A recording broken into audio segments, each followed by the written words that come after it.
ఉత్తర Korea అధ్యక్షుడు Kim Jong Un ఎప్పుడు ఏం చేస్తారో తనకి తెలియదు.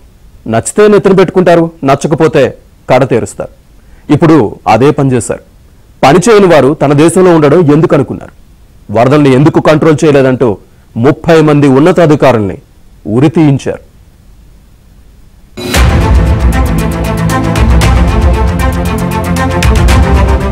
ఉత్తర కొరియా అధ్యక్షుడు కిమ్ జోంగ్ ఉన్ నియంతృత్వ పాలన గురించి ఎంత చెప్పినా తక్కువే. చిన్న చిన్న తప్పులకే ఘోరమైన శిక్షలు వేయడం ఆయన స్పెషాలిటీ. జూలై మాసంలో కొరియాను వరదలు అతలాకుతలం చేశాయి. 4000 మందికి పైగా మరణించారు. దీంతో కిమ్ కు చిర్రెత్తుకొచ్చింది. అసలు వరదల్ని ఎందుకు ఆపలేకపోయారంటూ 30 మంది ఉన్నతాధికారులకు మరణశిక్ష విధించారాయన. అంతేకాదు, దాన్ని అమలు కూడా చేశారు.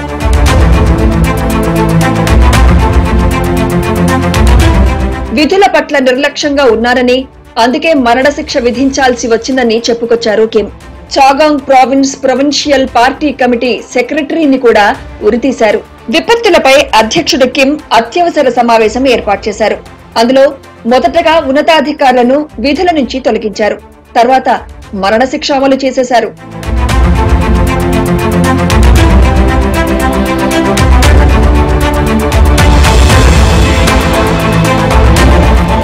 జూలై, ఆగస్టు నెలలో ఉత్తర కొరియాలో కొన్ని రోజుల పాటు భారీ వర్షాలు కురిశాయి. కొండచర్యలు విరిగిపడ్డం, వరద బురదలో 4000 మందికి పైగా కొట్టుకుపోయారు. వరదల సమయంలో స్వయంగా కిమ్ రంగంలోకి దిగి విపత్తు ప్రదేశాల్లో పర్యటించారు. మోకాలి లోతు నీటిలో కిమ్ కారు డ్రైవ్ చేసుకుంటూ వెళ్లడం, బోట్లో వెళ్లి సహాయక చర్యలను పర్యవేక్షించిన దృశ్యాలు వైరల్ అయ్యాయి. ఇప్పుడు 30 మంది ఉన్నతాధికారులను ఉరితీసినా వారి వివరాలు మాత్రం బయట పెట్టలేదు కిమ్.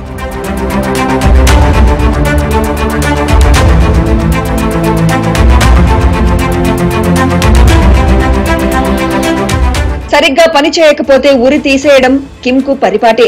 వింత శిక్షలతో వార్తలకెక్కుతుంటారు. కోవిడ్ కు ముందు రోజు 10 మందిని ఉరికంబం ఎక్కించారు. పోనీటైల్ వేసుకున్నా, పొట్టిపట్టులు ధరించినా చంపేస్తానంటూ హెచ్చరించగలిగే మనిషి కిమ్. ఎవరేమన్నా పట్టించుకోరు. కిమ్ ప్రవర్తన హిట్లర్ ను పోలి ఉంటుంది. పొరుగున ఉన్న దక్షిణ కొరియా మహిళలు ఎక్కువగా పోనీటైల్ హెయిర్ స్టైల్స్ తో కనబడుతున్నారని, తన దేశ మహిళలు అలా కనబడకూడదని కిమ్ కొత్త రూల్ పెట్టారు.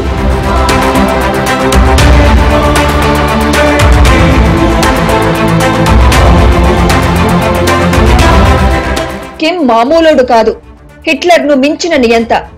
హెయిర్ స్టైల్ నుంచి లిప్స్టిక్ వరకు అన్నిటిపైన ఆంక్షలే. ఉల్లంఘిస్తే అంతే సంగతులు. పొరుగు దేశం దక్షిణ కొరియా సినిమాలు చూస్తే చంపేస్తాడు కిమ్. మరణశిక్షను మామూలు విషయంగా మార్చేశాడు. దొంగతనం, హత్య, అత్యాచారం, మాదక ద్రవ్యాల అక్రమ రవాణా, రాజద్రోహం, గూఢచర్యం, రాజకీయ తిరుగుబాటు, పైరసీ లాంటి నేరాలకు పాల్పడితే ఉత్తర కొరియాలో మరణశిక్షే. బహిరంగంగా శిక్షల్ని అమలు చేస్తారు.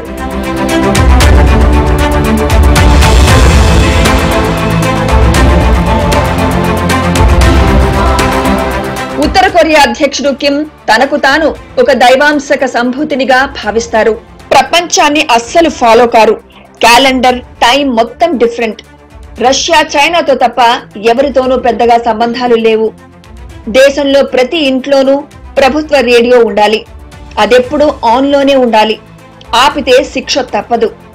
దక్షిణ కొరియాపై అనుకూలంగా మాట్లాడినా, అశ్లీల వీడియోలు చూసినా, బైబిల్తో కనిపించినా మరణశిక్షే. క్షమాభిక్ష అనేది కిమ్ డిక్షనరీలోనే లేదు. దేశంలో ప్రజలు దుర్భర దారిద్ర్యం అనుభవిస్తున్నా వారిని ఫోటోలు తీయడం నిషేధం. అక్కడికి వెళ్లే విదేశీ టూరిస్టులపై అడుగడుగున ఆంక్షలు విధిస్తారు. జీన్స్ వేసుకోకూడదు, వీడియోలు తీయకూడదు. తప్పు చేస్తే సొంత వాళ్లను సైతం కిమ్ ఉపేక్షించరు. సొంత మావయ్యనే కుక్కల బోన్లో వేసి చంపేశాడంటే ఎంత కరుకోటకుడో అర్థం చేసుకోవచ్చు. ఏ తప్పు చేయకపోయినా దేశంలో లక్షల మంది జైళ్లలో మగ్గుతున్నారు.